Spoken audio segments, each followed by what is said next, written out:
So there's many, many layers to our foreign policy vis-a-vis this war, and one of those layers involves the protection of civilians and the assistance to Canadian citizens themselves who are being advised to shelter in place. The foreign minister says Canada is working on securing an air route out of the Middle East to evacuate Canadians in the event it becomes necessary as the Iran war drags on and risks expanding into a regional conflict. I was on the phone with foreign ministers of Gulf countries and Middle East countries all weekend. This is in between the meetings, making sure that there are possibilities for Canadians to have supports in those countries, including Oman this morning, who they still have, or had at the time of my conversation with the foreign minister, have airspace that is still viable.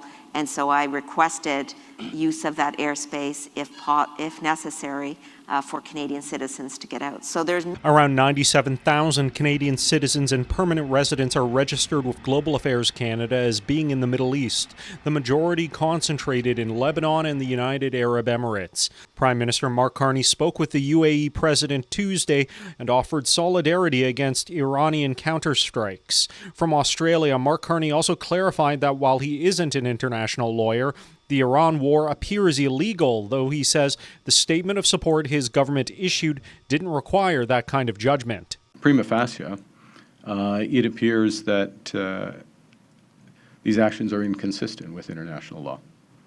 So we would not have been in a position earlier this week, or the weekend, I guess, to take a judgment that met our standards if we had been asked to participate. We weren't.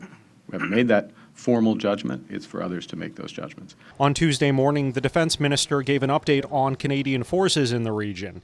Canada has forces members in several Middle Eastern nations as part of 6 military and peacekeeping operations in the area. There are some in the Middle East now. They are all fine, out of harm's way, and it's something that we're watching very carefully. In Ottawa, Shally Lee, City News.